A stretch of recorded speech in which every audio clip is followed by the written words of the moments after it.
La fibromialgia es una enfermedad que genera dolor crónico generalizado. ¿Te sientes lista para morirte? A veces lo deseo. Sí, muchas veces lo he pensado, no solo yo, compañeras, es un pensamiento muy recurrente cuando estás en un nivel de dolor indescriptible. Lo solicitas, lo pides. Eso es lo que tenemos que poner atención porque vivimos con tortura permanente un paciente con una enfermedad crónica, fibromialgia. Es tortura y un dolor innecesario. La llaman la enfermedad de los 100 síntomas, porque son más o menos lo que sufrimos. Yo creo que yo ya estoy arriba de esos 100 síntomas. Crónico, agudo, puede ser permanente, no hay una cura y el origen todavía es de etiología desconocida. O sea, podemos decir que estás enferma de pies a cabeza. Totalmente. Todos los días. Todos los días.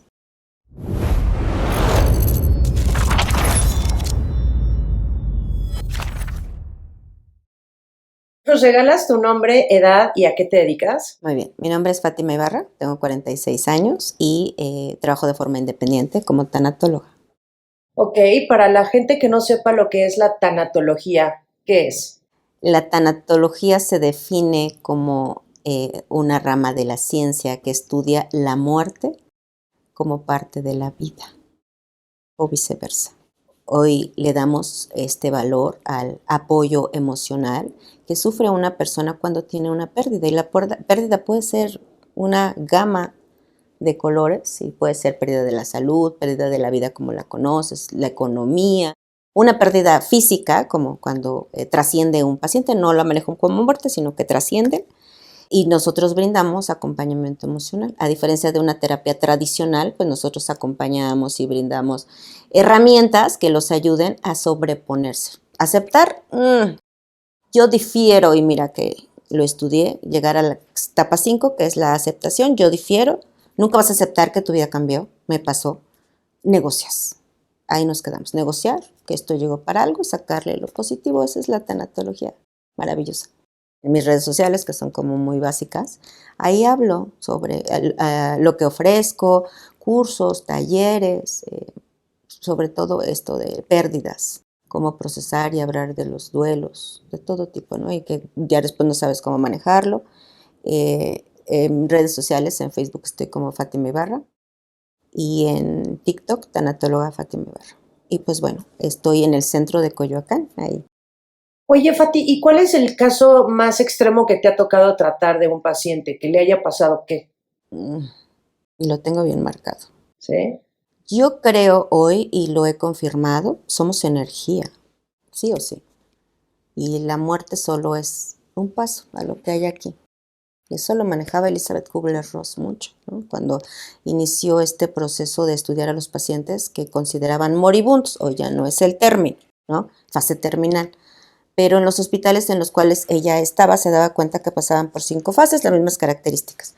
Y cuando ya estaban a punto de trascender, lo mismo, referían que llegó su familiar, que ya trascendió y venía por ellos, y estaban hablando, ya lo viví, ya lo experimenté, o sea, he estado en procesos acompañando a mis pacientes cuando es por la pérdida de la salud hasta que se van. Y van a fallecer en casa y todo el protocolo y la certificación, todo lo que hay que hacer, ¿no? Entonces me quedo con la familia y me ha tocado ver muchas cosas, o sea, la sensación, la presencia, todo lo que narran de ya se están yendo, ya llegó mi esposo, ya llegó mi hijo. Es maravilloso, a mí me parece maravilloso estar ahí, mucha gente no lo tolera y les da miedo, para la gente que a veces me acompaña cuando es muy lejos y me tienen que llevar, eh, no lo toleran y se retiran. Cuando empezamos a narrar, es que viste, sentiste, escuchaste, no, fue demasiado para mí. Yo creo y confirmo que somos energía y que la base de esto, pues, no se queda aquí y nos transformamos. ¿Te sientes lista para morirte? A veces lo deseo, sí, a veces la pido. Ok, pides paz de repente. Ya, así de por favor, ya, basta. Hay una paciente con fibromialgia, pues, ¿en dónde más? En Europa. Y acaba de lograrla. Solicitó la eutanasia por la fibromialgia. Entonces me parece que tú puedas decidirlo y que se te permite hacerlo, creo que es un respeto, también un valor humano. Si no estás conforme con lo que estás viviendo, por ejemplo, hay muchos pacientes con temas de salud mental y, espérame, no puedo, ya no funciono, ya no quiero. Y tomar esa decisión está muy padre que se te respete, porque será un delito. Si llega un punto en el que tú, Fátima, dices, ya no quiero estar aquí, ¿cuál es la diferencia entre la eutanasia versus tu suicidio? No, muchas veces lo he pensado, no solo yo, compañeras, es un pensamiento muy recurrente cuando estás en un nivel de dolor indescriptible. Lo solicitas, lo pides. La culpa es la que no te dejaría hacerlo por tus seres queridos. O sea, dejarlos cargar con ese estigma que hoy, el que hayas hecho algo para ayudarte a trascender. El tema de la voluntad anticipada, que es lo que hace un paciente que ya tiene una enfermedad crónico-degenerativa y pone en riesgo su vida, los apoyamos. Yo los apoyo para que busquen el espacio donde se les brinde el documento de voluntad anticipada, que es lo que quieres que hacer con tu vida. Es a lo máximo que llegamos y también llegamos en un tema legal, porque si, aun cuando tengas el documento, llega un familiar y dice no estoy de acuerdo y tú ya no estás en condiciones, en facultades para tomar una decisión, lo revocan. Así funciona, tristemente. O sea, esa problema que tenemos todavía con estigmatizar y no respetar la voluntad de alguien más. Y los temas legales, me ha tocado también que, pues, aunque tengas un documento y llega tu familiar directo, no lo acepto. Donación de órganos, no, espérame, no lo acepto. También entran ahí muchas cosas. Y no creo, sí creo que es respetable, pero la culpa es lo que creo que es mi barrera de no puedo dejarles. Ya creo que ya han pasado tantas cosas con esto y además dejarles el estigma en una sociedad que no hemos madurado. Nos falta mucho. Y en una autoridad que le falta hasta años luz de llegar a un gobierno que pueda ser admirable o respetable. La UNAM sacó un documento maravilloso en su revista donde habla del dolor, que está equiparado con la tortura. Eso es lo que tenemos que poner atención, porque vivimos con tortura permanente. Un paciente con una enfermedad crónica, con una discapacidad, una esclerosis múltiple, lupus, viven con dolor crónico, ¿no? Fibromialgia. Es tortura y un dolor innecesario. Oye, Fati, para entrar en materia, tienes 46 años, 6. ¿no? Antes de la enfermedad que tienes, previo a eso, ¿cómo fue tu estado de salud desde la infancia hasta que te diera esta enfermedad? Bueno, soy la más chica. Bueno, ya con eso te dije mucho. O sea, soy la más chica. Y sí pudo haber sido una situación compleja, pero ¿quién no la tiene en este país? ¿Quién no inició con una infancia complicada? Con padres que no tenían información respecto a cómo criar a otro ser humano, trabajar su estado emocional para poder ser responsable del estado emocional de otra criatura. Esto está funcionando ahorita con esta generación. Antes no. Y creías, se hacía solo y te ibas solo. Yo recuerdo ir a ver a una de mis hermanas a su trabajo y tenía yo 10 años, 11 años y yo estaba en Coyoacán y ella estaba por allá, Tláhuac, lejísimos, y me decía, mamá, toma, te va. No había teléfonos, ya llegaste, ¿no? Nada. Y ya regresaba yo con ella. O sea, no pasaba absolutamente nada. Sí pasaba, yo creo que no nos enterábamos, pero no, era distinto. Crecí bien, ya no me tocó como esa parte que cuentan quienes están antes de mí, la precaria o de la situación económica. Ya no me tocó nada de eso. Yo era la más chica. De hecho, hay un lazo que aprecio mucho, que es mi padre. Ya está muy viejito. Ese sí me rompe, ¿sabes? Ni lo mío. Todo, ¿no? Incluso le decía, es que tu papá te traía todo, te cargaba.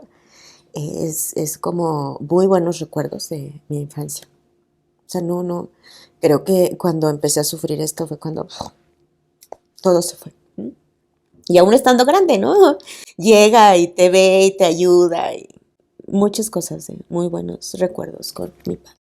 No, claro, los papás son los papás. Toda la vida. Siempre. Sí, toda la vida. Tus papás son tus papás siempre y toda la vida te van a hacer falta y toda la vida los vas a necesitar. Sí. Tuve una infancia buena. No creo que haya ocurrido algo que ¡pum!, lo detonó. No, definitivamente no. Y también tu estado de salud en la adolescencia fue bueno. Sí, hoy empiezo a notar, hoy empiezo a hacer como un recuento, creo que ya me sentía mal. Ok.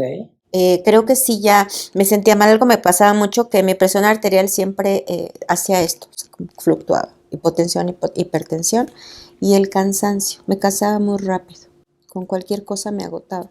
Hacer ejercicio, tenía que parar un rato, siempre he tenido mucha fuerza, o sea, sí cargaba bien en el gimnasio, pero más bien la resistencia era lo que me fallaba. O sea, aguántame tantito, no, aguántame, si te aguanto, pierna, vamos a meterle duro esta semana, ¿no? Pero la resistencia, ya, hasta ahí. Y empezaba como a hiperventilar, como ahorita. Entonces creo que ya me estaba como, mi cuerpo empezando a deteriorarse. Y hoy que he estudiado más esta parte de la enfermedad, me doy cuenta que sí, que hay muchos orígenes de la enfermedad. Fátima, estás aquí porque tienes una enfermedad espantosa. Sí, ¿Cómo se llama tu enfermedad? fibromialgia. Fibromialgia, ¿ok? ¿Qué nos puedes decir de esa enfermedad? ¿Qué es esa enfermedad? ¿De qué trata? Ok. La fibromialgia es una enfermedad que genera dolor crónico generalizado. Tiene comorbilidad con muchas otras enfermedades. De hecho, la llaman la enfermedad de los 100 síntomas, porque son más o menos lo que sufrimos. Yo creo que yo ya estoy arriba de esos 100 síntomas. El origen aún es dudoso. Hasta el momento, la OMS la declara como una enfermedad en 1992. Antes de eso pensaban que era un síndrome, o sea, un conjunto de signos y síntomas. 1992 la cataloga como una enfermedad. Esto, una enfermedad que genera dolor generalizado, crónico, agudo, puede ser permanente, no hay una cura y el origen todavía es de etiología desconocida. Ok, platícanos de esos 100 síntomas, porque es la enfermedad de los 100 síntomas. Entiendo lo que dices que es dolor continuo, agudo, etcétera. Pero ¿nos puedes platicar de esos síntomas? Sí, bueno, nuevamente, lo que hoy yo he investigado, pero fue por mi cuenta, mi diagnóstico fue terrible, es que tiene origen en el sistema nervioso central. A partir de ahí, he notado conmigo que sí funciona así. El primero es la fibroniebla o despersonalización. Olvidas ciertas cosas, se te van. Me he perdido 2 veces y es la sensación más horrible porque no sabes, no te orientas, no sabes dónde estás. Dolor en el cerebro, te duele, cefalea persistente, vértigo que te genera náuseas. Después es como si fuéramos bajando, dolor en músculo esquelético, te genera distrofia, radiculopatía, o sea, dolor en la columna, gonartrosis, que es la inflamación de las rodillas, dificultad para caminar, pierdes la orientación.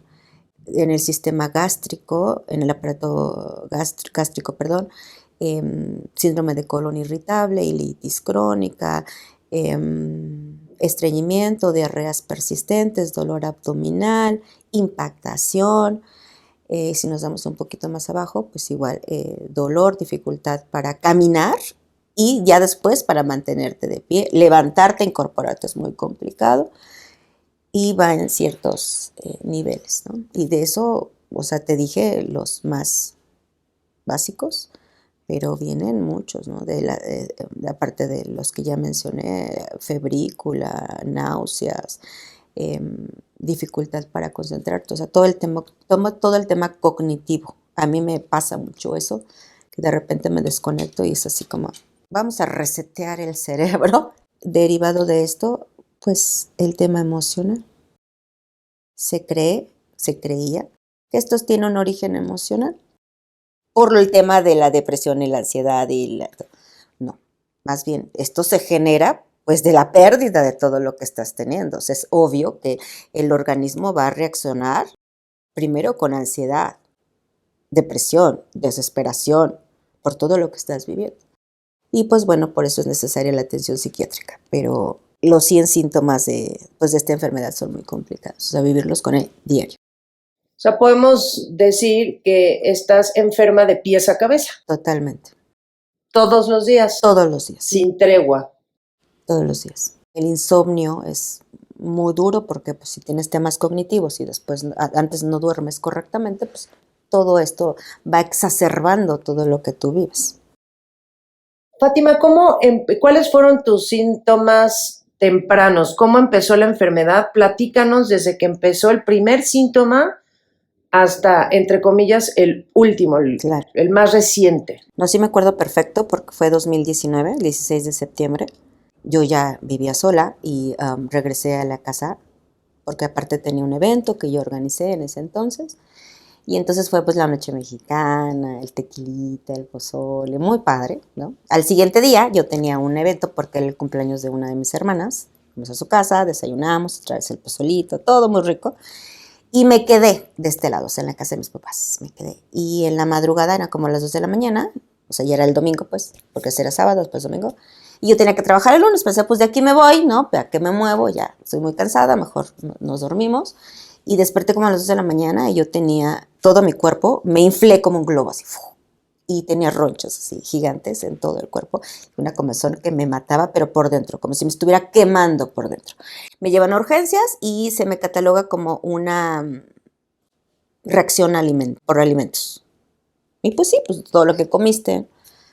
Esa reacción por alimentos me duró 3 meses, o sea, entrar y salir de urgencias, y yo sentía que me quemaba, me moría por dentro, la ropa no me quedaba, los zapatos, no podía caminar, me dolían, pues aparte subí 10 kilos y pues me dolían las rodillas, ya no sabía qué me pasaba más.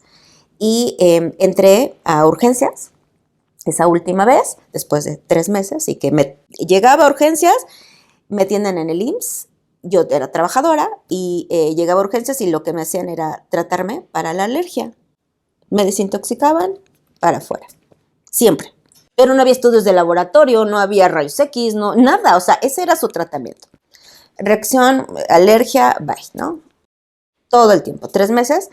Y uno de los medicamentos, pues, que te aplican para la alergia, me provocó una reacción anafiláctica. O sea, lo pasan, yo me acuerdo perfecto, lo pasan y dejó de respirar.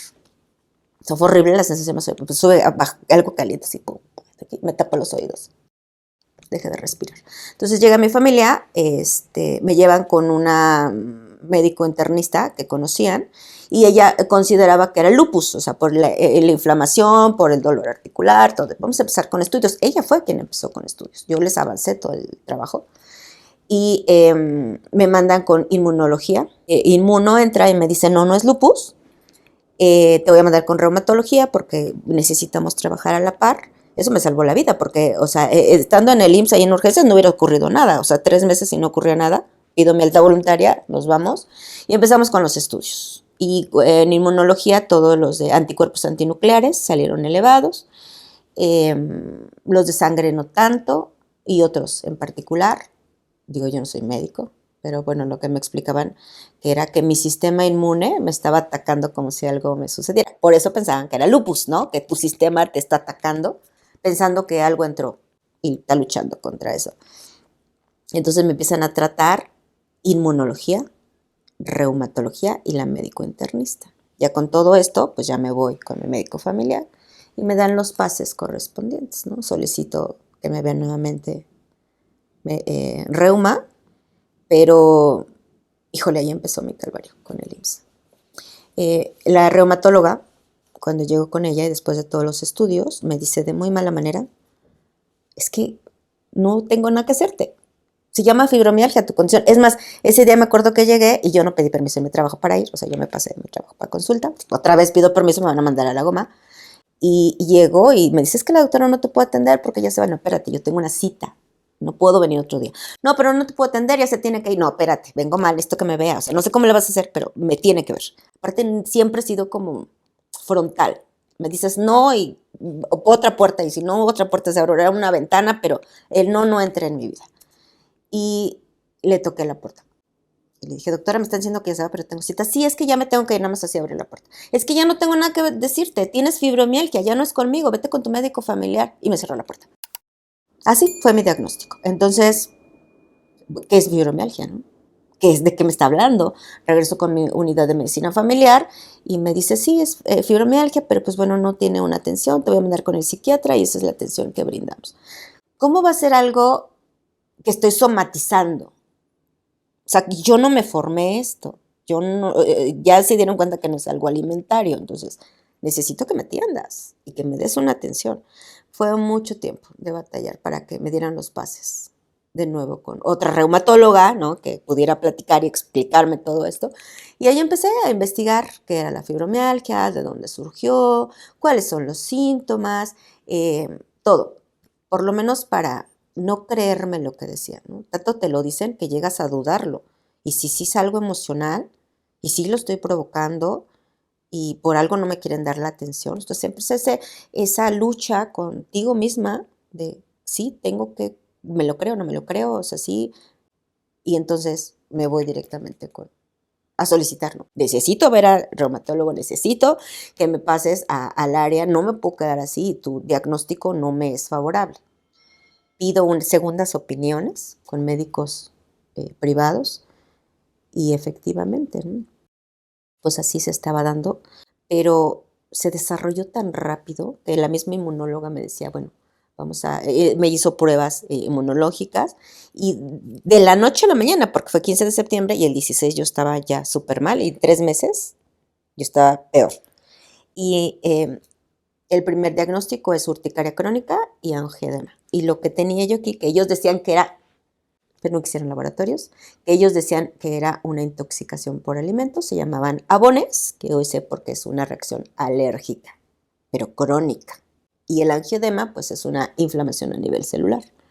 Empieza a tratarme, me dan vacunas y las pruebas inmunológicas me resultan de 50 y tantos reactivos, 30, casi 40 positivos. O sea, la carne de puerco, al maíz, al gluten, a los animales, muchas cosas. Y todavía estás como con esa lucha, como carne de puerco esos días. Pues era lo que había, ¿no? Y tengo otra reacción anafiláctica. O sea, pero estaba comiendo y pues sí, es muy rico, no le quedó muy rico, me gustaba mucho el pozole. Y me dice, es que te hicimos pozole, vente a comer. Se acabó la fiesta, así, literal. Otra vez caliente, dejo de respirar. Entonces ya me lo narran, te llevamos cargando, no sé qué. O sea, te vas en ese momento. A partir de entonces, pues tengo que cargar medicamentos porque no sabes en qué momento te puede dar una reacción anafiláctica. Soy súper alérgica a la carne de puerco, por ejemplo, pero también reacciona al gluten, el maíz. Si el maíz está en todos lados. La base del alimento del mexicano es el maíz. O sea, no puedes comer maíz, consumir maíz en ninguna de sus modalidades. Algunos espacios, el aire acondicionado también me hace mucho daño. Así como si se estuviera impactando mi pulmón en un coche, en un autobús y se empieza a cerrar así, como asma. Y empezamos con vacunas, médico internista y reumatólogo. Y me empiezan a dar 2 medicamentos. Uno que es un opioide, que es el tramadol, y el de Deflaxacort, por lo del angioedema. ¿Y las vacunas que te daban para qué eran? Para la alergia, para empezar a controlarla. Ah, ok. Súper chistoso porque, bueno, pues ya sabían cómo todo iba. Es inmunóloga buenísima, ella fue la primera, ya médico internista, de las únicas 2 especialidades, el último médico internista de la semana pasada, que me han atendido perfecto, o sea, van puntuales y muy acertadas. Y vamos a empezar con las pruebas, y bien chistoso porque me estaban haciendo las pruebas cuando te empiezan a poner los reactivos y yo empiezo a estornudar como desesperada y la doctora, ya sé quién es, pásale medicamentos. Y yo dice, ya me lo esperaba contigo, Fátima, no, por favor, ¿no? Tranquilita, ahí nos damos con los medicamentos, aguántame, ¿no? O sea, ya veían cómo iba yo. Y entonces empezaste con reacciones alérgicas extremas. Ahí empecé, y dolor. Y dolor articular y te inflamaste toda. Sí. Después de ahí, ¿qué síntomas siguió? Después de ahí, justo tardé 1 año con eso, vacunas, atención, consultas. Al año aproximadamente empiezo con diarreas frecuentes. Pero diarreas de que yo sentía que ahí se me iba el intestino. Y posterior, estreñimiento. Estreñimiento terrible que tú sientes que el estómago te va a reventar porque no baja, ¿no? el bolo no baja, entonces ahí se queda como atorado. Me apoyaban con desimpactar, se llama, donde te ayudan a bajar todo, y después vómito. O sea, eran como periodos así, pero en un mes, 15, una semana, así me iba. Y me mandan con el gastro, y el primer gastroenterólogo que me vio me dijo, mira, sí conozco la enfermedad, fibromialgia te provoca un deterioro general. En muy poco tiempo tú vas a estar peor, 3 veces peor de lo que estás ahorita. No hay cura y el medicamento que te voy a dar es paliativo. Te va a ayudar, no te lo quita. Y me diagnostica él síndrome de colon irritable. Ileitis crónica, me manda a hacer estudios, panendoscopía, endoscopía, todo lo que necesitaba. Y en ese tratamiento que él me dio, efectivamente hizo esto, como aquí. Pero no se quitaba. Me dio medicamentos, que es la mesalazina y el creón, y esos ya, me avisó, son de por vida. Pues son medicamentos costosos. Sigo con el gastro y las otras 2 especialidades, sobre todo las vacunas, porque había que ir cada mes por mis vacunas, ¿no? Pero no había mejoría, o sea, definitivamente esto no mejoraba. Yo estaba cada vez peor, aún con el tratamiento. Me mandan a neuro porque empezó a presentar ahora vértigo, cefalea, que me ocasionaba la náusea. Fue muy mala la atención, el neuro. No cree en la enfermedad. Es algo emocional, no sé por qué viniste conmigo. Regrésate a psiquiatría, no es conmigo. Te voy a mandar a hacer los estudios si quieres. Siempre me han dicho eso, me odio esa palabra. Si quieres, no va a salir nada, pero pues si quieres te los mando. Por protocolo no te ven, está en la computadora. Si quieres, ¿te lo mando o no te lo mando? Pues sí, no vengo por gusto. Perfecto. Pues ahí si quieres me lo mandas, ¿no? El tema fue que pierdo mi trabajo. O sea, fue casi 2 años y pierdo mi trabajo, obviamente, ¿no? O sea, dejé de ser funcional y el puesto que yo tenía necesitaba mucha agilidad y resultados. Si bien yo no era vendedora, pero sí había que generar cierta cantidad al mes. Y pues no, bajó mi productividad. Fueron indulgentes conmigo, muy amables, tengo que reconocerlo. Cerramos bien la puerta y fue una reunión más que despido, ¿no? Yo necesito, tú no puedes, ayúdame, te ayudo. Quedamos bien, cerramos bien la puerta afortunadamente, pero me quedo sin seguro social y sin dinero. Sin una casa porque yo la estaba pagando, tenía muy pocos años con la casa y ahora ¿qué hago? ¿No? Y con todas las deudas. Y pues había una prórroga del IMSS y en ese inter pues empezó como a agilizar todo, que me dieran medicamentos, porque yo sabía que ya venía el periodo y yo no iba a poder pagar la cantidad de medicamentos que consumía. Y pues bueno, eso fue el parteaguas en mi vida. ¿Cómo lograste salir adelante con los gastos? Fue muy difícil porque perdí todo en ese inter. Perdí todo, perdí la salud, la atención médica, mi trabajo, mi familia. Me quedé sin nada, así, literal, sin nada. Me tuve que regresar a un lugar donde no quería, pero no me quedaba de otra.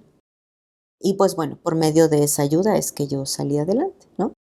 Y con los contactos con los que me quedé, subsistí. Refieres, te ayudan económicamente. Refiere, ¿no? Refiérenos clientes. Hay una comisión. Y con eso sobreviví.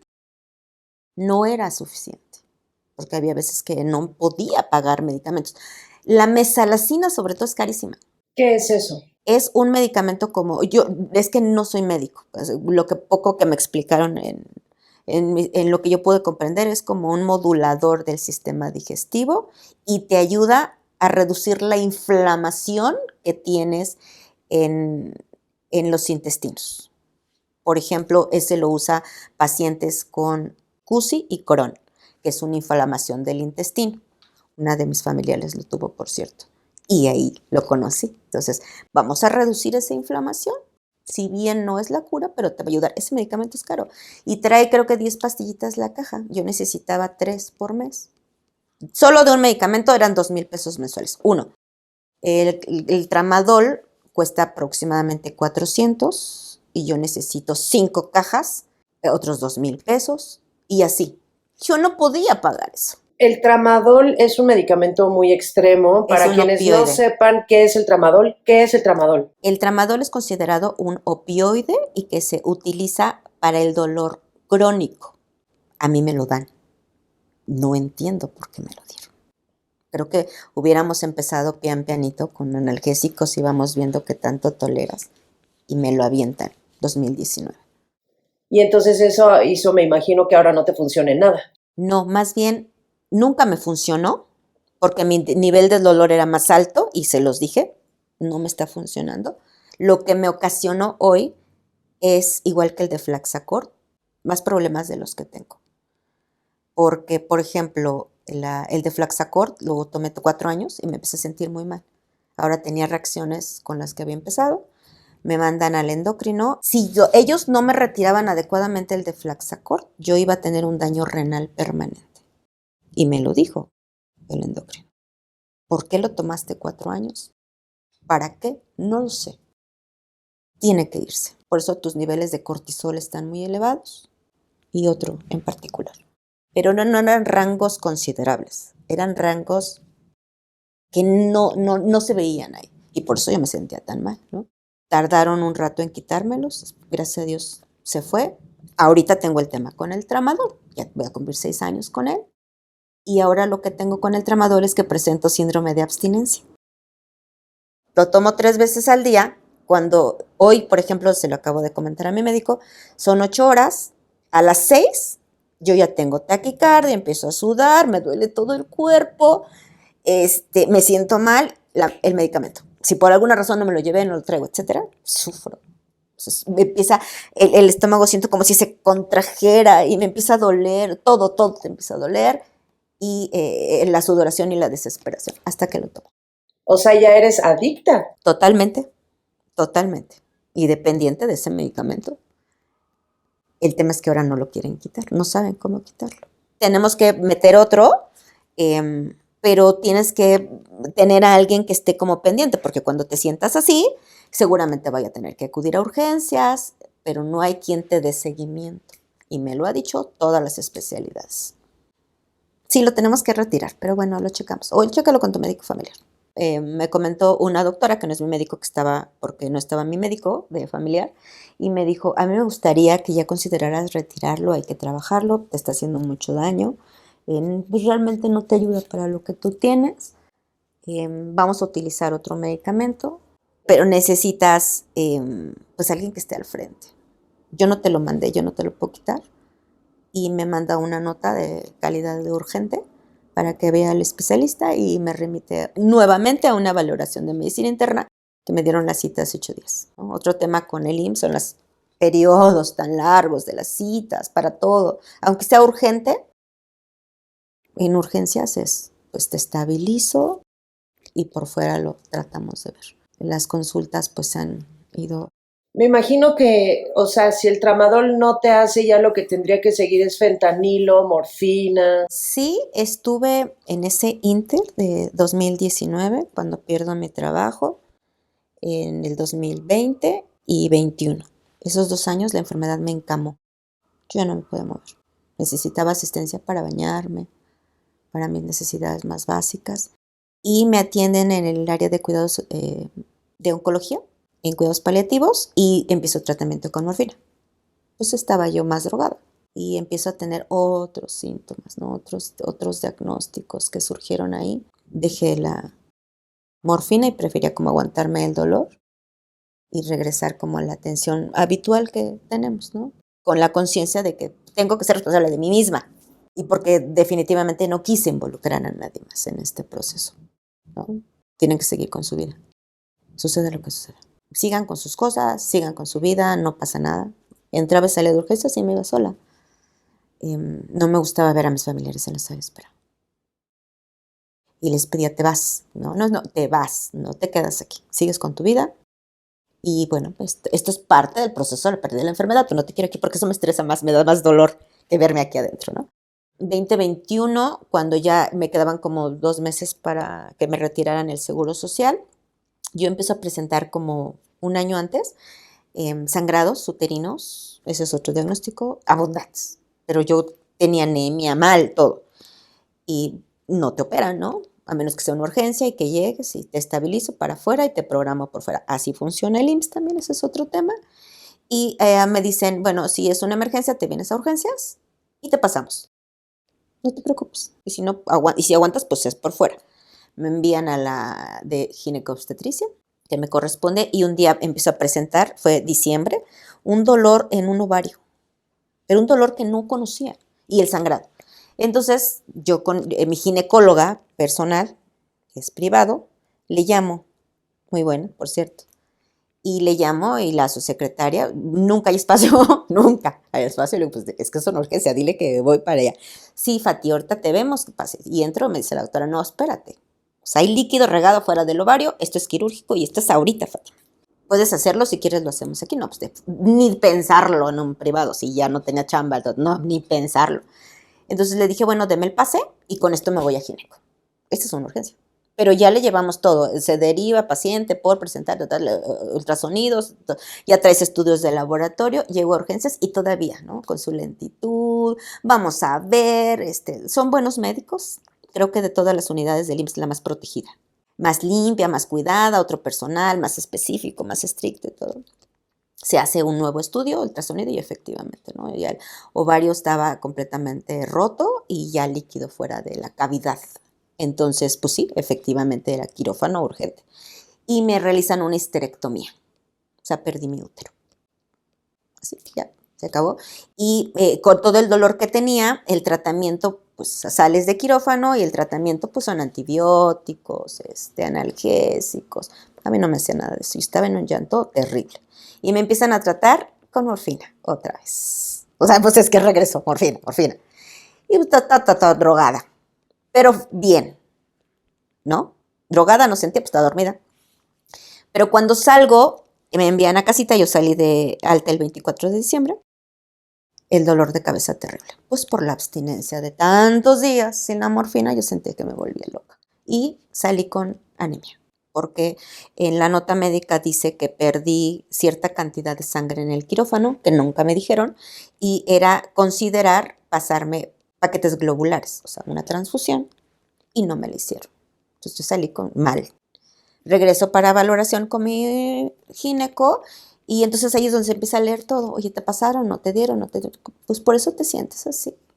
Vamos a empezar con el tratamiento ahora para la anemia, para el dolor de cabeza, el dolor por piedad, ya morfina no te voy a pasar. Hay que esperar. Procésalo, ¿no? Es literal, hay que esperar a que te desintoxiques, pues, o sea, no había de otro. Entonces, pues ya, me quedo y esos 2 años me quedo sin trabajo, sin atención médica y sin dinero. Y también la independencia. Tengo que reconocer que estar ahí me ayudó a sobrevivir, porque no tenía nada. Perder el trabajo, el no ser solvente, pero perderte a ti mismo es lo peor que te puede pasar. Viví 2 años mi duelo, fue muy difícil.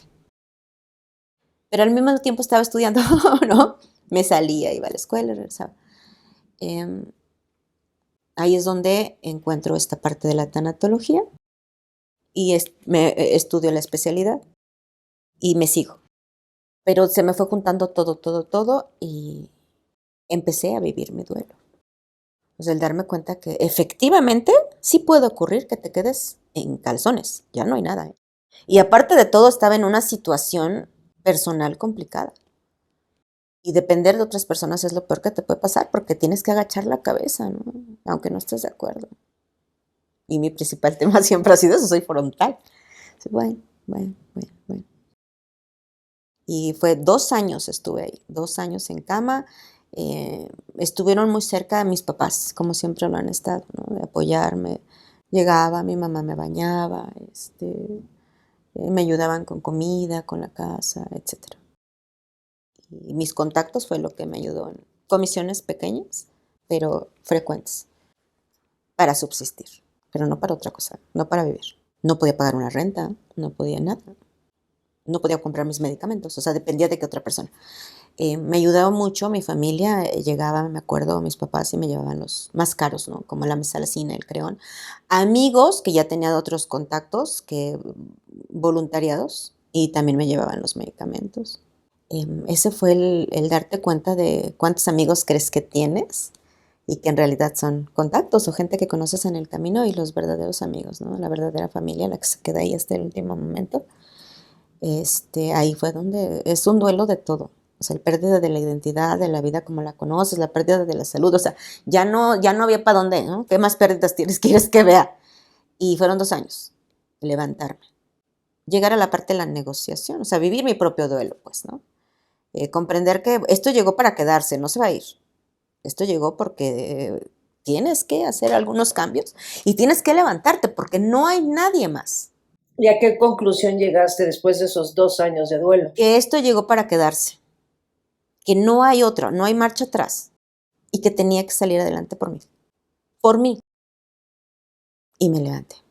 Dios es bien grande, de verdad, me levanté. Y empezó a ponerme la gente que necesitaba en ese momento. Contactos, trabajo, refiérenme pacientes, ¿no? O sea, me acuerdo que fue una compañerita del anterior trabajo y me dijo, oye, yo daba conferencias nada más sobre tanatología y duelos, y conferencias. Oye, ayúdame con este paciente, está súper mal y es un familiar. Y de ahí fue como la cadena, gracias a Dios, de te refiero, por eso hasta ahorita la mayoría son referidos. Me ayudó a recuperar mi confianza y a tener los medios como para moverme. Empiezo con los pacientes uno tras otro y eso me da la disponibilidad para empezar a ya no depender tanto de los demás y recuperar mi vida. Y cuando logré vivir mi duelo, procesarlo, le di la bienvenida a la enfermedad. Ese fue un parteaguas muy, muy padre, porque creo que fue un crecimiento personal y emocional. No sé por qué llegaste, pero seguramente vienen cosas positivas y nuevamente confío en que Dios, esto que está pasando, era para algo positivo. Y empecé a procesarlo, hablar con la enfermedad, decirle, pues dame chance. Cuando seas tú, te doy tu espacio, te prometo, me acuesto, fluye, duele, pero cuando no, dame oportunidad de hacer otras cosas, porque tengo que trabajar, tengo que moverme, quiero tener una vida, no me quiero quedar aquí. ¿Y así ha tienes sido. una vida? Sí, hoy sí. ¿Cómo es tu vida? Más tranquila y trabajando más en mi recuperación y madurez emocional. A eso me dedico. A trabajar más en mí, a realizar una introspección de todo lo que realizo y comprender que el ego es, híjole, el mayor enemigo del ser humano. Porque por ego hacemos muchas cosas, por ego te dicen, no, ahora lo quiero, no se te va a dar, no, pues ahora me lo das, no, pues ahora se hace lo que yo quiero, y ahora, no, y por ego. Algunas cosas no se van a dar, algunas cosas no son para nosotros, algunas cosas, híjole, aunque intentes, como el amor, no es suficiente a veces el amor, y hay que hacerlo, separar. Y cuando comprendí eso, empecé a caminar. Agradezco todos los días y todas las noches que estoy aquí y que tengo una oportunidad más de arreglar quizá las cosas que se quedaron pendientes en mi pasado, dejar algo positivo y trascender de forma buena. Creo que hoy lo que busco más es trascender, dejar algo pequeño, pero bueno. Y hace mucho tiempo, cuando recién estaba en este proceso que todavía no perdía mi trabajo, entonces es un contacto, no es una amiga, y en esas visitas que yo realizaba a los hospitales, me dijo esta persona cómo me sentía y yo estaba muy enojada por lo que estaba viendo, que es la primera fase, que es la negación y la ira. Yo renegaba por todo. Y me dijo, a lo mejor esto llegó para ti para que hagas un cambio. A lo mejor tú vas a ser el precedente pues de esto llamado fibromialgia. Trabaja en eso. Sí era así. Sí, definitivamente hoy quiero dejar ese precedente. ¿Nos quieres platicar de ese precedente que quieres dejar? Sí, hay mucho que contar todavía, pero el precedente es que busco la legislación de la fibromialgia, que entre dentro del rubro de las enfermedades crónico-degenerativas e incapacitantes. Yo soy la prueba. ¿Tienes por ahí un dato de la cantidad de personas en el mundo o en México que viven con fibromialgia? Después de las investigaciones que he estado haciendo hoy, sabemos que el 8% de la población tiene fibromialgia. De hecho, una de las peticiones que está pendiente es que nos den la Secretaría de Salud el número exacto de los pacientes que tienen registrados, porque ellos lo tienen de esta enfermedad. Los diagnosticados, ¿no? Exacto, más los que no. Claro. Entonces, hablar sobre esta enfermedad, realizar este trabajo de concientizar a la población, mucha gente seguramente la tiene y no lo sabe. Estuvimos en Coyoacán hace un tiempo, unos meses, hablando sobre fibromialgia. Se acercó una muchachita cuando terminé mi testimonio, estaba llorando, muy jovencita, y me dijo que su mamá había fallecido hace 2 años y que fue por el consumo de tantos medicamentos que le provocaron una acidosis metabólica, falla generalizada, y falleció. Consumía demasiados medicamentos para la depresión y la ansiedad. Toda la vida ella decía que tenía dolor y la trataron como un paciente que somatizaba. Entonces nunca le dieron la atención correcta y el consumo de tantos medicamentos le provocó la muerte. Si yo ahorita que te escucho me doy cuenta que creo que mi mamá la tenía y nunca se le diagnosticó correctamente. Entonces ese tipo de testimonios, pues es lo que yo busco, porque mucha gente la ha tenido durante toda la vida y no lo sabía. Entonces, pues parte del trabajo que estoy haciendo es este. Me levanto y empiezo a realizar peticiones con el IMSS para hablar con ellos. Yo quería hablar directamente con el personal responsable para que me viera, escuchara y viera todo lo que ya era 2021, ¿no? 2020, todo lo que yo tenía hasta ese momento. Fíjate, 2019, casi 2020, yo ya tenía 1, 2, 3, 4, 5, 6, 7, 8, 9, 10, 11 diagnósticos comprobados. Síndrome de colon irritable, cervicovaginitis, la urticaria crónica, el angiodema, dolor en tórax no isquémico. Ellos dicen que es una inflamación muscular. No es cierto, porque entonces ¿de dónde viene la corriente eléctrica? Sientes que te va a dar un infarto, te oprime el pecho. El tema con el del aire acondicionado, que siento como asma, la urticaria crónica, neurodermatitis, la intoxicación por muchos alimentos, la lumbalgia, el sangrado uterino anormal. Todo esto, como te comento, pues inició por la fibromialgia, el vértigo paroxístico y el edema laringio por el angiodema, que generalmente tienes esa sensación. Eso fue para el 2020. Todavía faltan 4 años. Y yo tenía todos esos diagnósticos comprobados. Entonces, petición tras petición, negada, negada, negada. Todas las puertas se me cerraban, todas así. ¿Cómo formulabas esas peticiones? Hacía los escritos en lo que yo creía, donde yo les solicitaba que me dieran la oportunidad de hablar sobre mi caso para que fuera valorado, que podía anexar, si era por correo, todos los diagnósticos que hasta ese momento tenía. Y pues bueno, ¿no? Eso era como algo muy básico les pido de forma pacífica, solicito que me den la oportunidad de platicar para valorar, etcétera. Ahorita los escritos pues ya son muy diferentes, ¿no? Pero pues negado. Y después iba, ni siquiera ese por correo, yo iba a tocar la puerta que está me escrito. Sí, venga en 3 meses, no. No es que no es conmigo, es un tema médico, es un tema administrativo. ¿Cómo? Pues ustedes son el IMSS. Sí, pero aquí vemos temas administrativos. Pero este es un hospital, sí, pero aquí son temas administrativos. O entraba el sindicato. Y ahí, ¡pum!, me cerraban la puerta. Fueron 20, 21, 22, 2 años solicitándolos por mi cuenta. Cerrado, todo cerrado. Me vuelvo a dar de alta, pero ahora como familiar. Porque aparte lo pierdes, pues ya no eres dependiente de nosotros, ya no es mi bronca. Pues menos te van a atender, me vuelven a dar de alta y conozco a personas en ese camino que se suman conmigo. ¿Cómo estás? Por apoyo, por lealtad. Híjole, también fue otra cosa que cuando agradecí y negocié con la enfermedad, conocí la palabra lealtad. Entonces esa gente que se quedó y que por el simple hecho de cómo estás, qué necesitas, qué te falta, aquí estoy y todo. Y entonces entró una abogada y una arquitecto que es activista.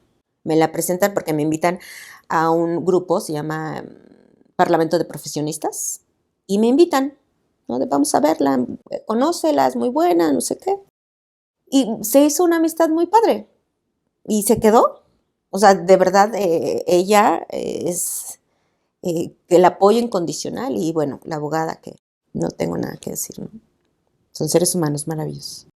Entonces, no, a ver, espérame, no, si no se hacen las cosas, te voy a ayudar, ¿no? Pero no te puedo pagar, no te estoy pidiendo que me pagues, o sea, así se hacen las cosas. Y empezaron a meter escritos, ¿no? Y entonces Olivia y ella hicieron esta mancuerna maravillosa, donde Elizabeth decía, no, vamos a trabajar en esto, ¿no? Y Olivia, no, espérate, aquí se manda, fundamentamelo, así no tiene que ser. Entonces, ahí empezaron a meter y solicitó una audiencia, que fue la misma, la que yo sola escribí, la última, y me la dan para el año pasado.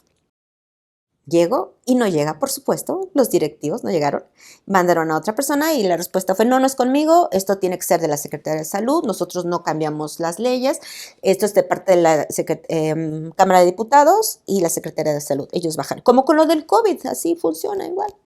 Salí muy mal, salí llorando, fue el año pasado, y me rompí en Reforma. Y ya había llevado mi duelo, ¿no? Me rompí, me acuerdo que salí Reforma, pasaron por mí, la abogada me acompañó y en Reforma me rompí. Y le dije, voy a cerrar Reforma. Ya no puedo, ya. O sea, tantas negativas y malos tratos, como si les estuvieras pidiendo un bendito favor, no es cierto, era mi derecho, el derecho humano a una salud digna. No les estaba pidiendo otra cosa. Y me rompí en Reforma. Y me puse a llorar ahí en la calle. Y le dije, voy a cerrar Reforma. Y me dijo, creo que lo que yo necesitaba, me dijo, ok, ¿a cuándo? Así. Y le habló a Olivia. Y Olivia dijo, vamos, de una vez, ¿no? Permisos, vámonos con todo. Y así fue. Se crearon grupos de autoayuda y donde yo buscaba a otros pacientes. ¿Por qué? El 3 de diciembre se conmemora el Día Internacional de Pacientes con Discapacidad y me consiguen una ponencia en la Cámara de Diputados. El 3 de diciembre, el arquitecto. Me consiguen la ponencia, se hizo el derecho de petición porque también tiene su rollo, no entras como Juan por tu casa. Y me la aceptan. Entonces se preparó la audiencia, te dan unos minutos realmente porque es un mundo de gente en la Cámara de Diputados. Y llego, nadie sabía de lo que estaba hablando. Y estaba el secretario de Salud, estaba activistas, estaba senadores, estaba todo el mundo. Y nadie sabía de lo que estaba hablando. De hecho, cuando empezaron las ponencias se fueron. Así. Espérame, entonces, ¿para qué lo estoy haciendo, no? O sea, es para a ti, secretario de Salud, necesito que me veas. Se fueron todos. Terminé mi ponencia, me acerco a quien lo llevó a cabo, la diputada que lo llevó a cabo, y me dice, oh, ¿con quién vienes? Grupo, sociedad, fundación, movimiento. Estoy sola, como siempre. Entonces, 4 años. Ay, lamento mucho decírtelo, pero si no es en grupo, esto no va a proceder. ¿Por qué no trabajas en buscar a más gente con tu condición? Y entonces empezamos a trabajar en buscar gente, se hicieron redes de apoyo, busco pacientes con fibromialgia, comunícate conmigo. Pasa algo muy peculiar con la sociedad. Somos malos seres humanos. Encontré muchos espacios donde, pues sí, son fundaciones o asociaciones, pero para venderte cosas. Tratamientos mágicos, alternativos. Los respeto, no los comparto, ¿no? Mi experiencia no funciona, son muy caros, de difícil acceso. ¿Y cómo le vas a decir a un paciente que no tiene nada, no tiene trabajo, no tiene nada? Pero te voy a vender este tratamiento. Güey, que no estás viendo cómo estoy. O sea, vengo para que me des una ayuda. Entonces empezamos a trabajar y empezaron a llegar pacientes. Somos pocos aún, pero creo que los suficientes, ¿no? Y se organiza la marcha para el 13 de mayo. Se hacen todas las peticiones y llegamos. No se lo esperaban, porque llegamos a las puertas de el IMSS, Paseo de la Reforma, y en cuanto empezamos a poner las pancartas y todo, así, yo creo que no pasaron ni 20 minutos y ya estaban afuera. ¿Quién es la responsable? ¿Qué solicitas? En este momento bajan. Pues me hubieran dicho que así iba a ser, lo hubiera hecho en el 2019, no ahorita. Pero en el 2019 yo hubiera venido a tocarte la puerta, aquí me paro, te clausuro y para que salgas. Salieron. Se cerró Reforma. Y éramos bien poquitas, ¿no? Me dio mucha risa después porque el Metrobús, justo en ese día hubo más manifestaciones y se hizo un embudo. Entonces nos decían, por favor, libéralo, ya. Ahorita platicamos, libérame Reforma y de una vez ahorita platicamos y nos comprometemos. Yo, no, pues hazlo, a eso vengo, pero tienen que escucharme, ¿a quién voy a quedar? Llegaron los medios de comunicación, nos apoyaron mucho, la verdad es que tengo que agradecerles, pero solamente así fue. Cuando empiezas a tener un comportamiento disruptivo, es cuando viene el cambio. Yo, pues lo hubiera hecho desde hace 4 años, ¿no? Y sí, salieron, no se liberó Reforma. Era bien chistoso porque el Metrobús a fuerza quería pasar. Pero la gente, histérica. No nos importa el dolor ajeno. Pienso en mí hasta que tú estás del otro lado. Y tú eres quien se enferma. Y tú eres quien necesita. Y tú eres quien estás en un estado de vulnerabilidad. Y se avanzó, aún con el cierre, el Metrobús se avanzó. Y se jaló una de mis compañeras y me puse contra ella, o sea, el Metrobús aquí. Y ahí se paró, porque de otra manera no se hubiera parado. Y estaba de, por favor, que se pare, que se pare, que se pare, que se pare, que se pare. Aquí se paró. Y entonces nos decían, pues deje el último que pase ya, que se vaya para liberar. Y pues sí, lo dejamos, nos movimos, pero, o sea, aquí. ¿Cómo haces eso? Ya fue cuando haces el recuento. Y si no se hubiera parado, porque la gente está loca. O sea, ¿cuántas manifestaciones han ocurrido? Está cerrado y les vale. Y se llevan a toda la gente. Y lo hicimos, ¿no? Pero cuando se para, la gente que venía arriba enloqueció. O sea, a mentarnos la madre, te voy a demandar. Y entonces, pues ya sabíamos, no caigas en provocaciones, no hagas caso, es una manifestación pacífica. Somos pacientes con fibromialgia. No aguantamos mucho, o sea, realmente no nos íbamos a quedar mucho porque no aguantamos mucho tiempo de pie. O sea, no nos íbamos a quedar más tiempo, aunque todavía lo estoy considerando, que esto apenas inició. Y si esto no es una respuesta satisfactoria, vamos a regresar. Y se los dije. Si de esto nos sale algo positivo, aquí vamos a acampar, los traemos colchonetas. Además, no le pasamos acostada. Y eso es lo que va a suceder. Si salieron, nos dieron la reunión, ¿no? ¿Cuáles eran mis peticiones? Pues que estuviera los directivos, las personas que pueden tomar decisiones, no quien salió ese día, y que habláramos. Necesito que vean mi caso y el de muchas de las chicas que están aquí. Somos pocas, pero somos muchas, porque una sola vida humana no puede estar en juego. El sufrimiento es innecesario y la atención que brinda el IMSS es pésima. O sea, sí hay buenos médicos, sí hay buenas enfermeras, sí hay buen personal, me consta, pero el sistema está podrido. El sistema del IMSS. No hay para dónde hacerle. El IMSS se creó, no para los trabajadores, para sus propios trabajadores, porque pues ellos son los únicos que les va bien a veces. Y pues bueno, se llevó a cabo la reunión, se cerró Reforma, se comprometen a hacer el vínculo, porque de ahí nos íbamos a pasar a la Secretaría de Salud y de ahí a Polanco. O sea, vamos a hacer esto. Y dijo, no, nos comprometemos, vamos a hacer el vínculo con la Cámara de Diputados, el Senado de la República y el Secretario de Salud. Libera Reforma. Salgo, platico con las chicas, ya estaban muy cansadas, todas ya tenían dolor horrible, el sol, cansancio, etcétera, y liberamos Reforma y se hace el acuerdo para este lunes. Llegamos, efectivamente estaban algunas de las personas que dijeron que iba a estar. De la Secretaría de Salud, él mismo lo dijo, es que no era para nosotros somos de COFEPRIS, no debíamos de venir nosotros, pero vamos a pasar la información. El Senado de la República dijo, pues bueno, nosotros estamos como espectadores, resumido, y si es necesario, pues nosotros hacemos la intervención o la recomendación. Y el personal del IMSS, pues bueno, nos explican, cada 5 años, según, se hace la reestructura de las enfermedades que van a entrar en ese rubro de enfermedades crónico-degenerativas. No sé cuánto vayamos, si ya son 5 años, apenas contando de aquí para allá son 5 años. Pero bueno, entonces, ¿qué podemos hacer ahorita? ¿Cómo puedo sumar? Yo les comentaba. Ocupa mi expediente, mi caso. Déjame apoyarte. Movimiento Fátima Ibarra se crea a partir de la manifestación. ¿Cómo te ayudo? ¿Cómo aporto? Y no te exijo, te pido que me apoyes y a las chicas que están aquí. Se escogieron 3 casos, los más difíciles y los más crueles. Uno de ellos es una enfermera, o sea, es su trabajador. Le dije, a mí me vas a decir ahorita que soy beneficiario y no me puedes mandar a medicina del trabajo, medicina legal, y que no tengo acceso a una incapacidad por invalidez porque no soy trabajador. Eso se soluciona, ¿eh? Porque hay que pagar tu cuota y pues te das de alta.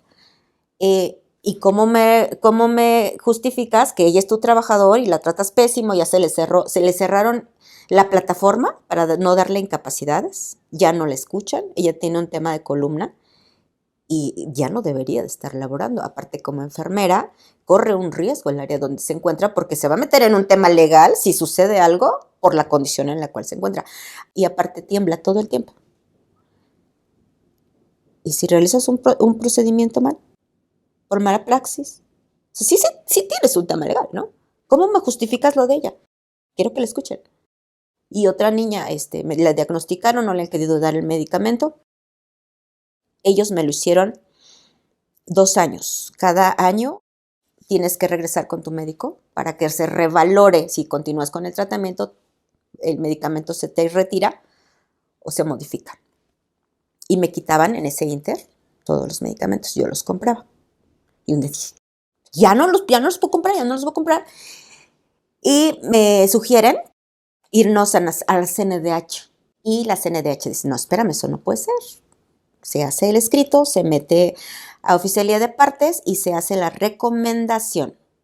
Y entonces llego con el IMSS y me dice, pero no era necesario que fuera CNDH. Nosotros hacemos, mira, se llama prórroga y sacan el escrito. Se llama prórroga mientras llegas a los... ¿Y por qué carajos no lo hicieron? ¿Por qué me dejaron 2 años comprando los medicamentos? O sea, no hay criterio. Pues es criterio del médico. Entonces no existe el criterio porque es mi médico, el gastro, el neuro. Pues nadie tiene criterio. Y si se basan en lo que la computadora, hasta donde la computadora te dice, entonces no entiendo cuál es tu criterio como médico. Pasa ese informe, necesito esto para este paciente, efectivamente, administrativamente ya no me deja la computadora, pero voy a solicitarlo, yo soy el médico, yo soy el que determina, porque no lo hicieron. La CNDH ha seguido muy de cerca mi caso, me ha apoyado mucho con ellos, la verdad es que me han facilitado muchas cosas.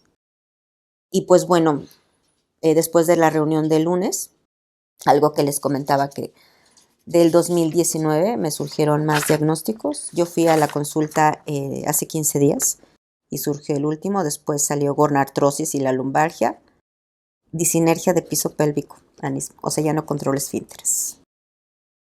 Colecistectomía que me la realizaron el 3 de mayo, o sea, empecé a tener dolores de la vesícula y la pierdo. Fue horrible. Y el último, el viernes pasado, me diagnostican probable disautonomía. Me levanto y me mareo y se baja más. Entonces me dan el pase de forma urgente, no sirvió de nada. Y ahora necesito estudios para confirmar o descartar la disautonomía, o sea, este mareo, el vértigo, la sensación de que te caes. Y tengo cita hasta el 12 de noviembre. Entonces ahí ese día le digo, mira, esto es lo último. No, déjanos, nosotros lo checamos, esto no puede ser, eso no existe, sí existe. Ustedes están aquí, lo que sucede acá abajo es otra cosa. Para la gente común y corriente como yo, aquí pasa otra cosa. Aquí nos tratan mal, no hay citas, no hay especialistas y quedó para noviembre. No, mándalo, nosotros vamos a ver qué podemos hacer. Sí, pero no era necesario. No era necesario este dolor. Este sufrimiento emocional no era necesario. La pérdida de peso, ahorita no saben por qué es, ¿no? Así, pero me voy para abajo, he perdido masa muscular. No saben por qué, pero pues todavía no llego a la cita para saber qué es lo que está pasando. Pues me he enfocado más en apoyar con lo que la abogada necesita, lo que la activista necesita. Ahorita hay que hacer más cosas, es solo el inicio de este trabajo que se requiere. Y la petición que está ahí sobre la mesa y que también se hizo alguna vez en la Cámara de Diputados y les valió, porque realmente les valió, y me enviaron con el responsable del área de salud de la Cámara de Diputados, me envía al área de investigación de la Cámara de Diputados y me dicen que lo que yo requiero es una iniciativa de ley para hablar sobre la fibromialgia, porque nadie habla, no la conocían, etc. Que yo la realicé, junté un porcentaje considerable de gente y entonces regresé con la iniciativa. Yo no soy abogado. ¿Yo cómo voy a hacer una iniciativa de ley? No sé ni qué es una iniciativa de ley.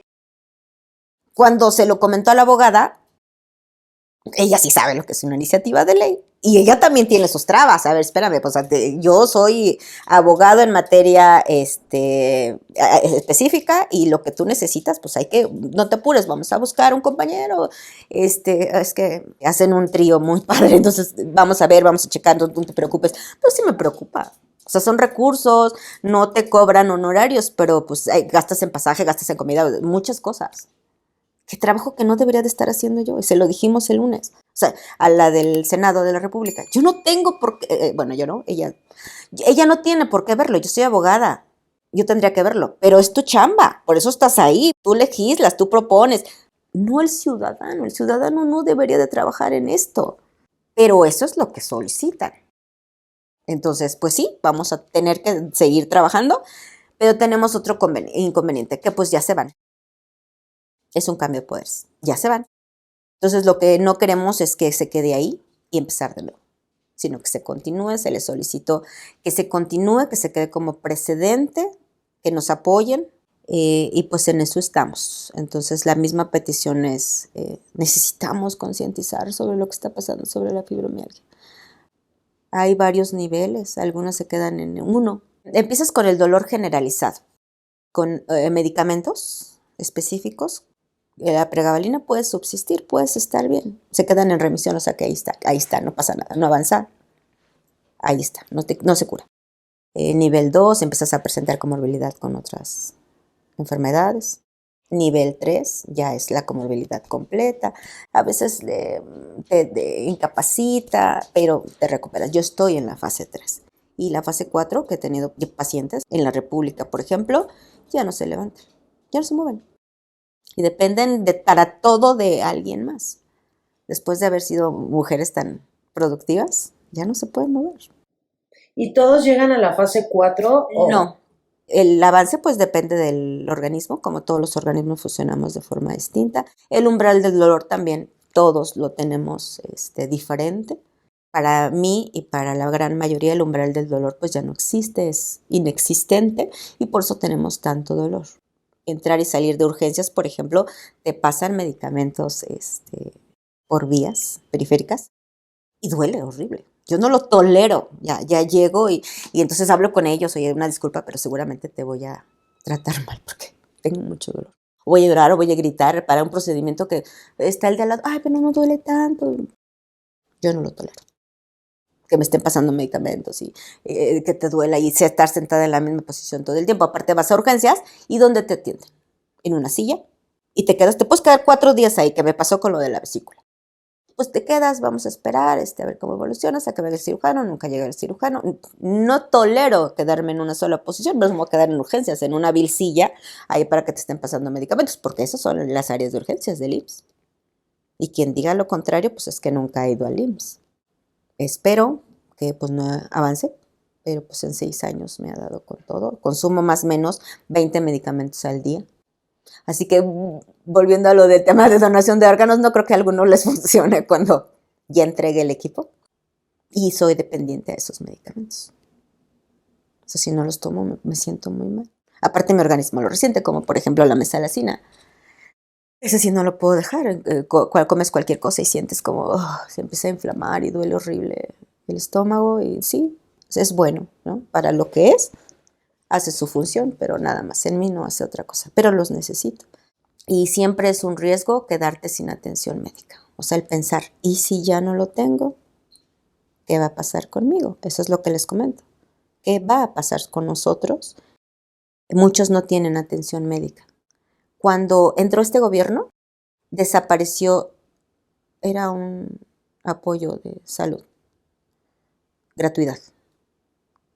Y muchos pacientes con cáncer y lupus eran atendidos en instituciones con cáncer, para cáncer y lupus. Se quedaron de la noche a la mañana sin sus quimioterapias, sin su apoyo.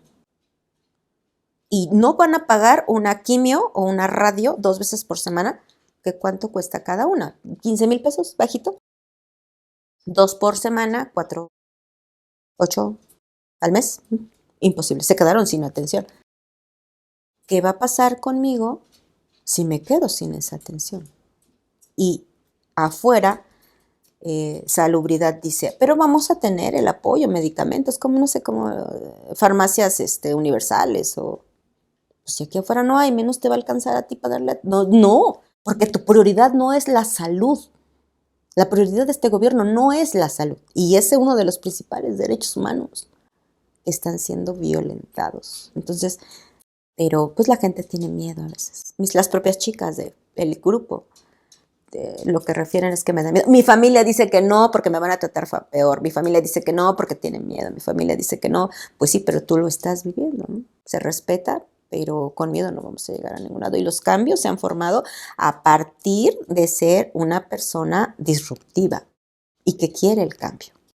Y yo confío que en este trabajo de concientizar salga algo positivo. Hay muchas cosas que tengo en mente que tengo que hacer y sí quiero hacerlas, como trabajar en el apoyo. Esto se tiene que volver una fundación porque, pues para recibir como más apoyo y apoyar realmente a las pacientes. ¿Qué hacemos ahorita? Pues les apoyamos con el acercamiento de los medicamentos, especialistas, de todo lo que pueden necesitar.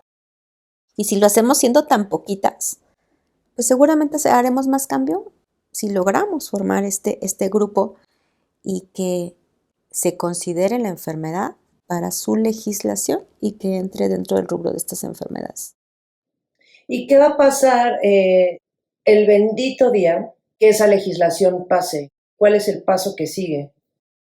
Que creo, yo no soy abogada, pero lo que entendí más o menos es que se legisla y entonces se trabaja con la Procuraduría de la Defensa del Trabajo, el Profedet, porque ellos creo que son los que manejan el rubro de las enfermedades catalogadas como discapacitantes.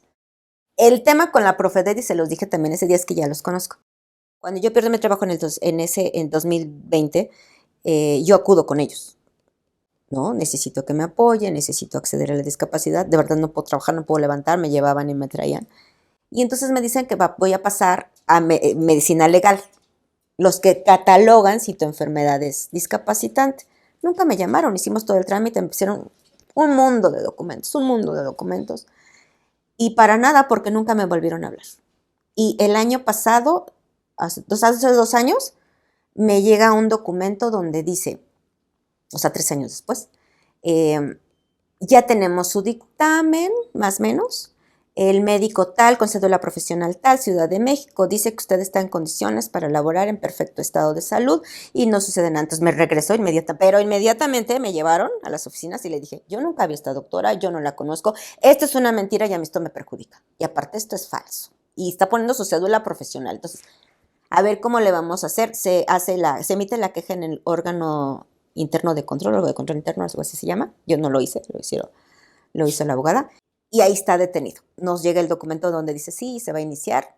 No ha sucedido nada en 2 años. Y ni creo que suceda. Yo creo que la doctora ya ni está ahí. Pero me preocupa. Porque si esto se va a regresar con ellos después del dictamen falso que me entregaron y que nunca recibí, pues entonces ¿en manos de quién estamos? Nuevamente, todo el sistema está mal. Creo que es más fácil decir no sucede o generalizarlo, no atender para lo que se supone que te contrataron, por eso estás ahí y por eso no hay cambios. Entonces, lo que seguiría es trabajar en presionar para que esa enfermedad sea considerada. En otros países de Europa, por ejemplo, en España, ¿no? Ya se consiguió, ya se logró. Claro, ha sido a base de esfuerzo también de los ciudadanos, ¿no? Ya se le dictaminó que tengo amigas, por ejemplo, igual de fibromialgia en Venezuela, en Argentina, en España, en Uruguay y en algunos, por ejemplo, la de España, están más avanzados, ¿no? Acaba de surgir la de Chile y Ecuador. nos mandamos la información de cómo va el proceso en cuanto a leyes. Y la abogada, es que un término, no sé cómo dice, algo que les explicó es, bueno, así funciona muchas veces. ¿Por qué no te traes esa ley y la continúas aquí? Trabájalo, ¿no? ¿Por qué no lo hacemos? Si está funcionando y existe en otros países, vamos a continuarlo. Esta enfermedad es discapacitante. Así. Y dolor crónico es equiparable a la tortura.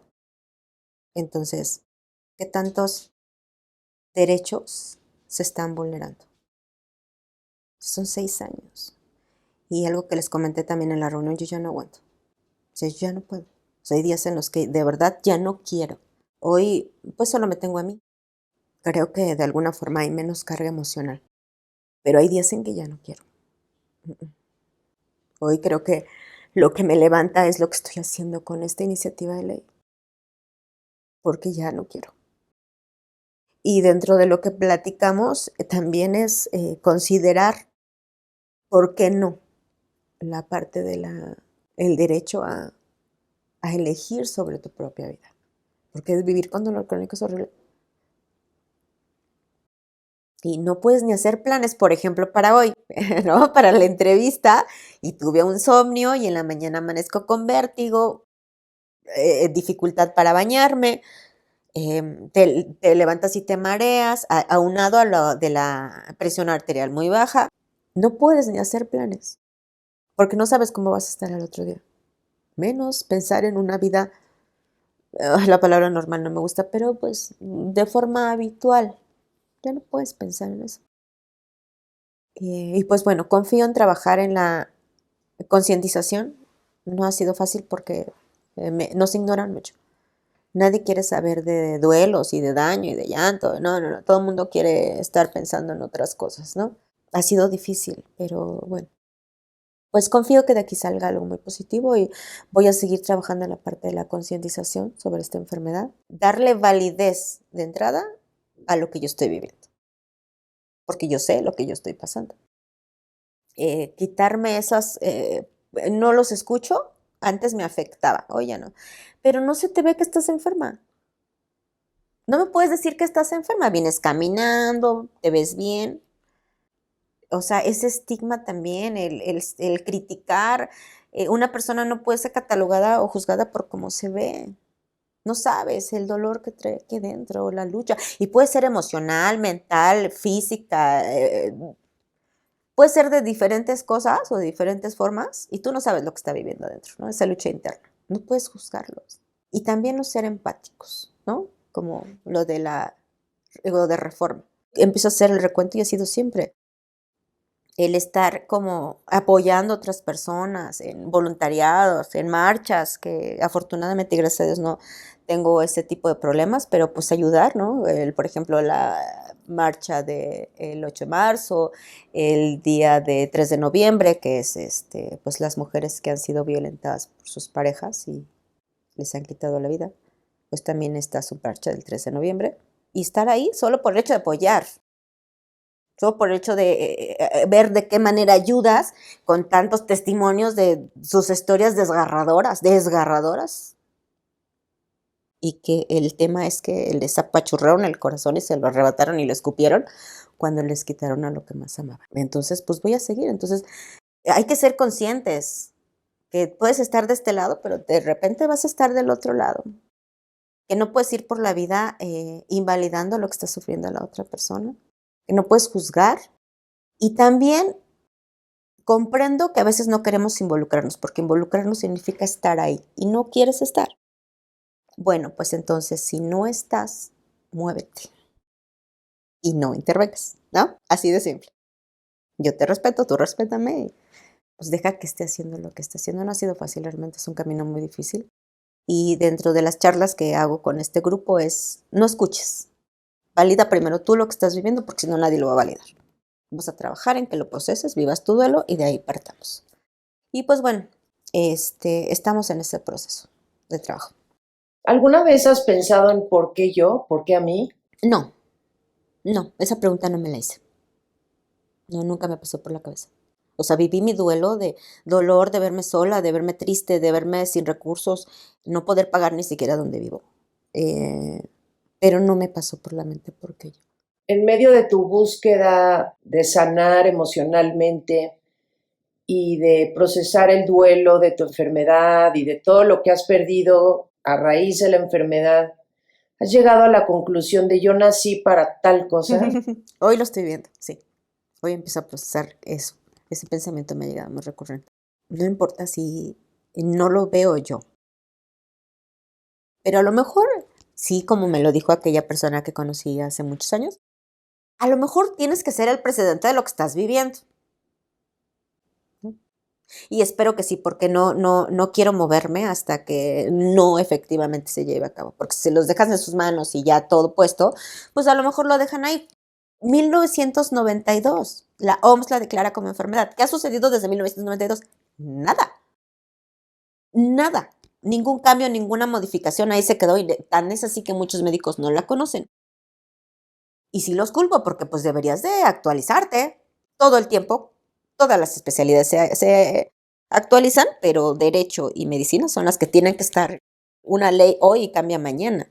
Sí, porque si es una enfermedad que impacta en todo el cuerpo, como que piensas, bueno, ¿qué especialidad lo podría atender? Pero entonces debería de existir la especialidad en fibromialgia. Sí, necesitamos, México no es un país de investigación, no se le da el apoyo económico que se necesita, porque hay muy buenos investigadores y la prueba es la UNAM, y Poli, hay muy buenos investigadores, el tema es la infraestructura y el presupuesto.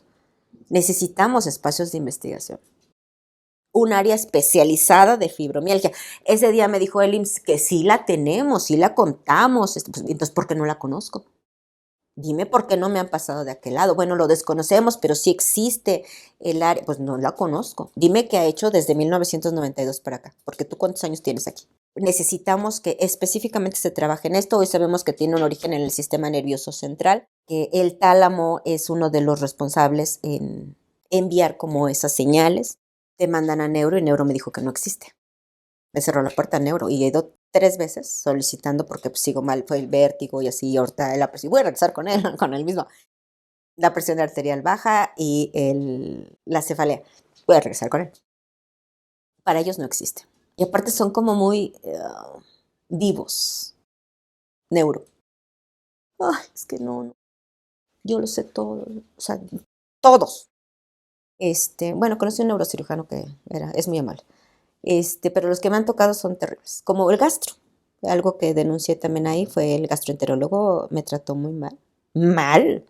Yo pensé que era yo y que estaba muy ensimismada.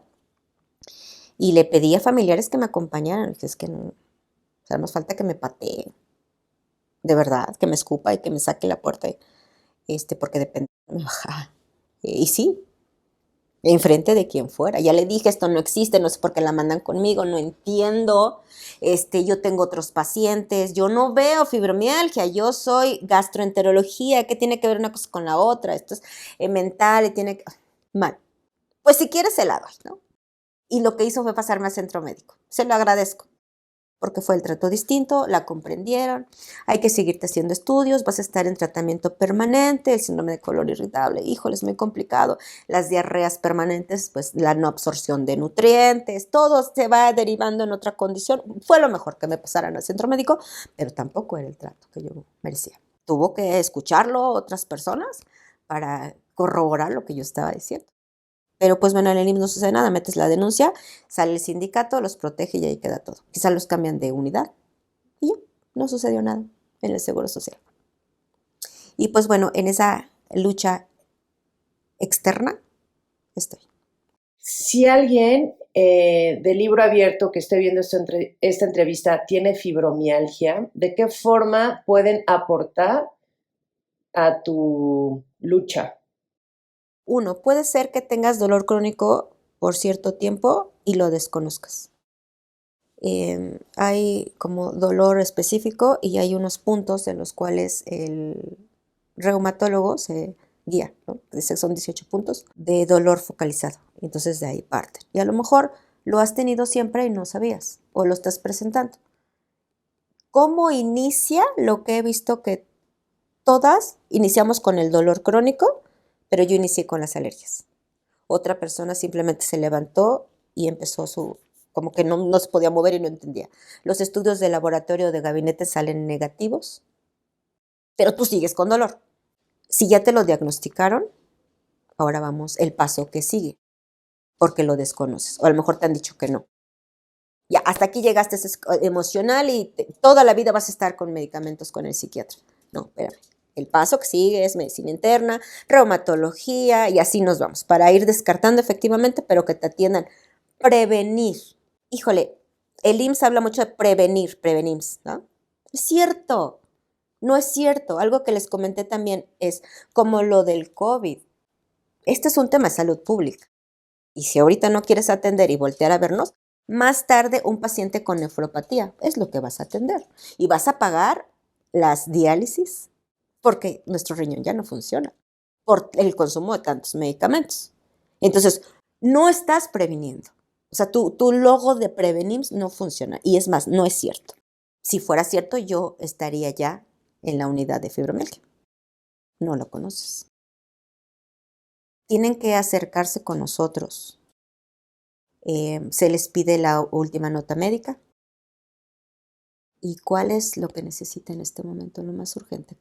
Más bien, yo les pregunto, ¿cómo te puedo ayudar? ¿Qué necesitas? Muchas, no tengo los medicamentos, no los puedo conseguir. Bueno, pues déjame ver qué no podemos hacer. El apoyo emocional, ayudarles a procesar su duelo. No soy su terapeuta, pero sí puedo contenerlas, sí puedo escucharlas, puedo darles el espacio para que se desahoguen y se descarguen. Y la sugerencia de empezar a vivir tu duelo, llega la parte de la negociación, porque esto no se va a ir, ¿eh? Esto llegó para quedarse. Y después, ahorita estoy trabajando en eso, ¿cómo se cuida una persona con fibromialgia? ¿Qué tienes que hacer una vez que ya estás aquí, ¿no?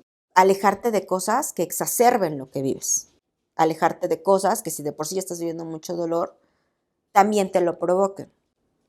Yo ya no trabajo de forma habitual, como lo hace la mayoría, pero pues yo no podría trabajar cargando cajas, por ejemplo, ¿no? Yo no podría trabajar 24 horas de pie, 12, 8 horas ya, como antes, ya no puedo hacerlo. Bueno, entonces busca una mejor calidad de vida. Aléjate igual de personas que exacerben también lo que estás viviendo. Emocionalmente, cuídate, aliméntate bien y ponte como prioridad. Las personas que te están viendo en esta entrevista y que no tienen fibromialgia, ¿cómo pueden apoyar a las personas que sí lo tienen, a sus conocidos que sí lo tienen? Claro. Uno, dejando de criticar y aprendiendo a ser más empáticos con el dolor ajeno. Yo creo que sería el mayor de los apoyos. Déjalo coexistir. No invalides lo que está viviendo. Ayúdanos a replicar estos videos. Ayúdanos a que llegue a más personas. Yo no digo que distraerte con ocurrencias, chistes, no es malo. No, no, no, para nada. Yo sí, nuevamente, malo, bueno, híjole, es muy subjetivo. Te ayuda a distraerte, pero enfócate también. Ayúdanos. Ayúdanos a llegar a alguien que sí pueda tomar decisiones, a que esto sea visible, a que lleguen más pacientes, a que sepan que se está formando este movimiento Fátima Ibarra con la finalidad de formar una fundación donde te podamos ayudar. ¿Quieres ayudarnos? Mucha gente de verdad ahorita ha llamado para decirnos, ¿cómo quieres que te ayude? Mi familiar está enfermo. Estoy en Puerto Vallarta, yo no puedo ir a las manifestaciones, pero ¿qué necesitas? Te compro las pancartas. No son 2 pesos. Flyers, pancartas, lonas, transporte. Todo eso ha salido de aquí y no hay. O sea, no hay como para repartir. Aún, ¿no? Aún. Yo confío que apenas estoy caminando nuevamente. Pero su gasto. Bueno, te apoyo con las pancartas. Ese de yo no puedo, pero va a ir mi pareja.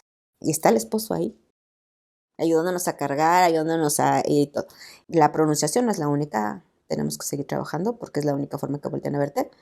La parte económica, híjole, es muy complicado, ¿no? Que te ayuden económicamente, porque se presta para muchas cosas y muchos pensamientos medio locos de la gente que está bien loca. Pero pues en especie, quizá. Tengo estos medicamentos, Mira, te pongo en contacto con la que me dijo que los necesitaba. Ahí te va. Por favor, dónaselos. Porque no los puede pagar. Refiéreme con un especialista de una vez. Órale, ¿no? Estoy en crisis, vente. Ahorita platicamos. Estás lejos. Zoom. Te contengo. Creo que hay muchas formas de apoyar. Solo falta la intención. Ya lo procesé. Hoy más bien mi lucha es externa. Porque es una labor titánica, de verdad. Pelearte, hablar, solicitar. Algo que debería de ser tu derecho humano, que es la salud digna, es muy complicado. O sea, es una lucha con David y Goliat, así la siento, muchas veces. El lunes, o sea, regresas mal, regresas jodida, no te puedes mover, ya vienes con rigidez, ya te están medicando. En ese momento en lo que estábamos allá afuera, muchas se tuvieron que medicar. O sea, ya la rigidez, empezaban a llorar, me duele el cuerpo, y en ese momento se iban a medicar. Afortunadamente iban con familiares, ¿no? Y al otro día no levantarte. El día de ayer lo ocupas para reposar, para descansar, para no levantarte, para recuperar fuerzas. O sea, esta lucha yo creo que es más complicada hoy externa. Y yo pensé que era al revés. Que nos ayudan a llegar a más personas, que se unan a los grupos. No necesitas tener esta enfermedad. También puede ser por apoyar. Y sí he conocido mucha gente también en el camino que sí realmente dona por donar, que nos ayuden a visibilizar y hablar sobre esto. Y si te topas en algún momento con este video o con los que tenemos en Facebook, no pases de largo, dale un momentito para que lo escuches, cómo funciona. Y creo que en este tema de lo de las redes sociales, que aparte nos ha ayudado mucho, pues el hecho de que lo veas y le des like, ya con eso diste tu granote de arena, porque muchos van generando más. No sé cómo funciona, pero parece que tiene que más y entonces te da más visibilidad, no sé cómo funciona. Pues ya con eso, dale like y comparte. Y pues bueno, si nos ven en la calle también, pues deténganse y piensen, ya sé quiénes son, ya sé que es fibromialgia. No son señoras locas gritando en la calle, como la última vez, pero bueno, también los comprendo. No se sabe de esto. Y pues a ustedes, muchas gracias por el espacio, muchas gracias por la invitación, por la confianza. Y la agradezco y la valoro. Algo que les comenté al principio es que algo que encontré en este camino fue la lealtad y el agradecimiento. El agradecimiento te va a abrir las puertas, pero la lealtad te las va a mantener abiertas.